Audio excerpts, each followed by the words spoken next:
I finally arrived at the stage where I can re-dye the spectacular 1969 George Cleverley. If you'd have seen the previous films, this restoration has been going on for a rather long time, but gosh, it's been a huge amount of work. But in the last few days, I've finished the resurfacing because these skins were totally cracked. Really, the whole surface had just gone dry, and when they dry, the skin kind of swells up, and the top surface becomes crunchy and it cracks. And there's no amount of moisturiser will refresh that. Honestly, it doesn't matter what you do and how long. The only way is to cut the surface off. It's only a few microns. And it looks horrendously aggressive, and it is aggressive. And if you've not seen it, have a look at the previous films. I had to use 4 different grades of paper, starting sharp and gradually working down.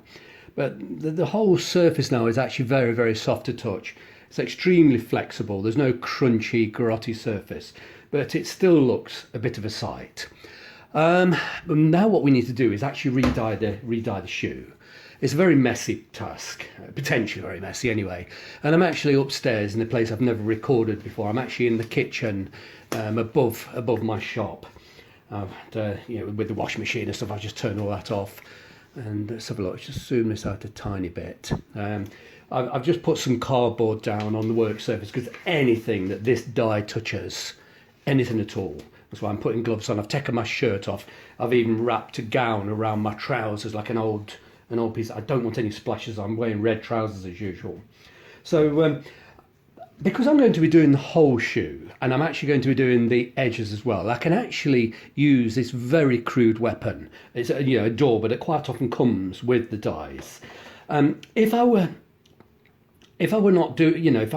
trying to be more, let's say if I was changing the colour and I didn't want to get it on the welting, I'd have to really carefully do it with this little artist brush. But I don't think I'm going to have to use the brush. It's possible I might have to use the brush on the edges around here because I don't want to get the dye all over the elastics. But we'll see. I'll do the majority of it with this very crude, and there's no easy way around it. It's a messy old job. In fact, let me just. I need an old spoon or something. The lid's poked inwards. It's a cardboard. That's going to get right in the way. That's just flicked and splashed my arms. This is a good job of taking my shirt off. It's such a messy job. Anyway, anything that the dye touches gets ruined. But I can literally just paint it on wet and thick. I don't need to be particularly careful. Let's just bring the skins very, very close. You can see there's scarring from the cracking, but you can't. When I rub my fingernail, it feels very smooth, even though the colour's different. Like this, it looks completely obvious, but it's actually very smooth. I believe that when this has been re-dyed and moisturised, this will become almost invisible. The only area I'm expecting it not to be invisible, I don't know how well the camera's going to pick this up. Just here. I don't think the camera can. I'm trying to get the light just right, but there's a tiny scratch. There it is. It's a scratch in the skin, not a crack. And I can't get that out. I could sand harder, but I will be going too deep. I'm going to choose, let's just bring it in a little bit more. If I just let the camera a chance to focus. I can barely see it myself actually, it was definitely there. Just here somewhere. Yeah, there it is. There is a scratch in the skin. And I believe when this has been polished, that scratch just here will be visible. But I can't get it out because when the surface is very, very rough and very dry, the abrasive paper rubs away and it cuts the dryness and it flakes away. When it cuts through and gets to softer, fresher skin, it just simply stops cutting. And because that was a scratch, it wasn't a crack. Something must have scratched that. I don't know what. Maybe a thorn, I don't know, who knows, a bit of glass. Yeah, there it is. It's very difficult to see, but I'm pretty sure when we come back, when these get polished, that is going to be slightly magnified, but it's something I'm going to live with. They're 52-year-old shoes. I'm not going to be too fussy. But anyway, let's get on with the dyeing. So I'll just dip the dauber in the dye. And I've got the dye inside, because it's very easy to knock it over. I've got it inside a pot, inside a jar, not a jar, like an old dish. I have made the mistake of just using the dye sitting up. And I did this in my house, and I was saying on camera, be very careful, don't ever get... And I clipped the edge of the dye pot, and it went over. It went absolutely everywhere. You just wouldn't be able to believe the mess it made. All over myself, all over the floor in my house, the wooden floor, all over my gorgeous chair. It went everywhere. So just to save any clumsy nonsense, I always, it's a bit overkill here. So if I knock this over, it might not fall over with this, but if it does fall over, hopefully it'll be stuck in the dish. But here we go. Let's have a look. Let's just do some of these areas where I was mentioning that there did appear to be some scarring. And this will it'll all disappear. Now, dyeing's very funny. It goes on completely wet and even, but when it dries, this will be very, very matte, very dull and rather disappointing looking. And I'm doing the edge of the skin in the welton because it is leather, it's only skin, and that will suck the dye in beautifully. There's still some mist down here. I am going to have to, can't get the clumsy dauber down here, so I'm going to use the finer brush. Just go right into the welt and move quite slowly, get the brush very, very wet, and let it's like blotting paper. I'll do a little blotch so you can see, and you'll be able to see it absorb very quickly into the, I'll put a blob on, but you'll see it sort of absorb very quickly around the brush, like blotting paper. Let's watch this. And it'll, see it spreading about twice the thickness of the brush, and it's still spreading, and there's two rings there. The outer ring is alcohol, it's not taken much pigment with it. The inner ring has got the pigment. So I'm just going to go over these. I'll do them probably twice. I say these, I've already done the other shoe. That was done about a year or two ago, and it's looking beautiful.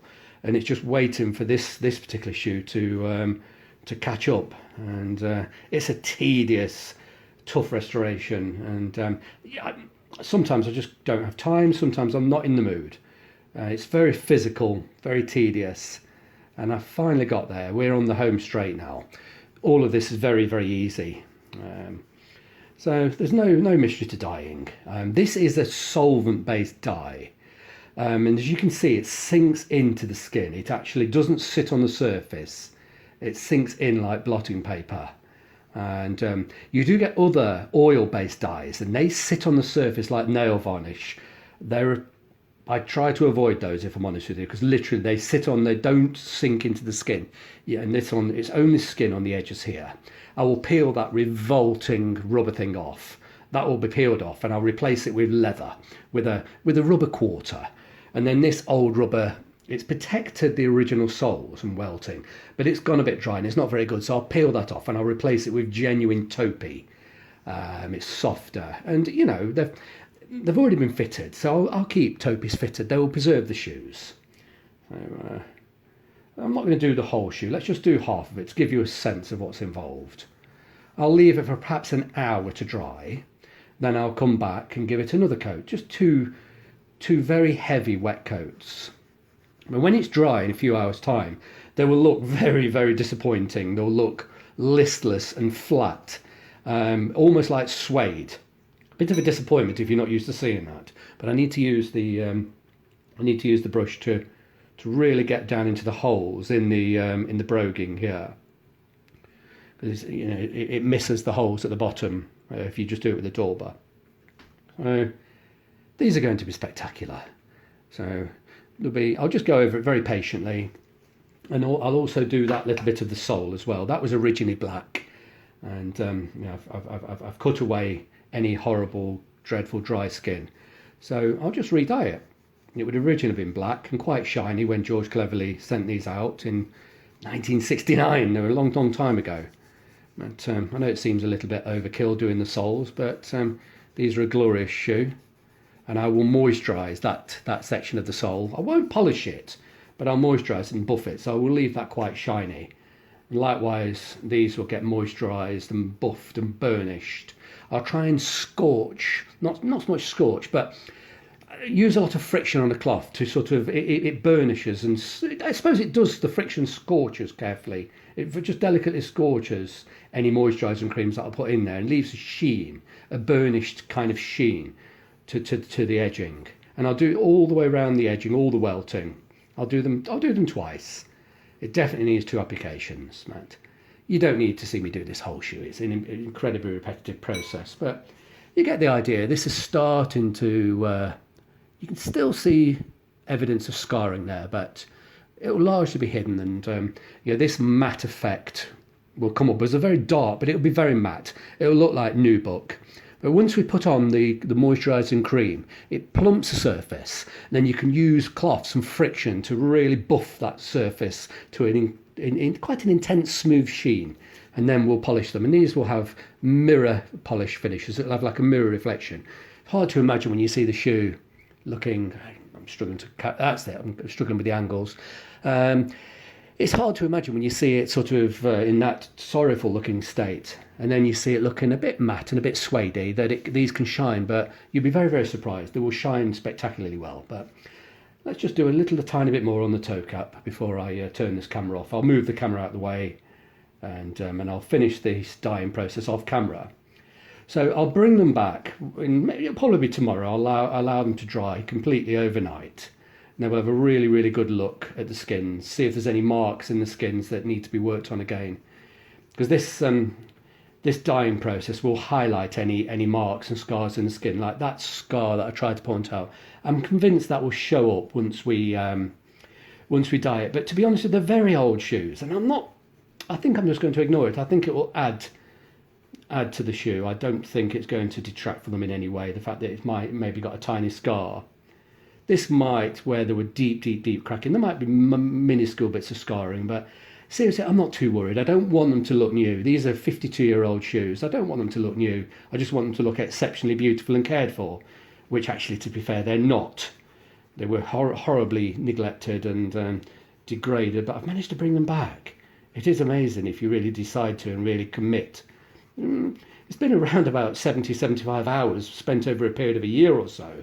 That I've been working on this pair. The other one was finished months ago, and I just ran out of enthusiasm.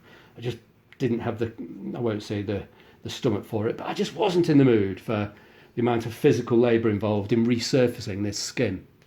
But it's a bit awkward working here. I am in the kitchen. There's all sorts in the way. I've got the camera zoomed in far more than usual, and it's in the way. But I need to work somewhere where, if I'm making any spills, this really isn't going to matter. But you get the sense of how this is going to look. It's going to look very black, but very matte. And then we'll start applying the moisturisers tomorrow. And you'll see the difference when the moisturiser gets heavily buffed, that it will get a lovely glossy sheen. Quite surprising, but I'm looking forward to showing that to you. Let's pop this down before I'm leaning over the camera. This is the problem. I'm going to end up making a mess. I'm going to end up bending something. So let me turn the camera off, and I'll finish this. I'll finish this completely off camera. I need to take the gloves off so I can touch the camera, and I'll let you see that when it's completely done and dry tomorrow before we moisturise it.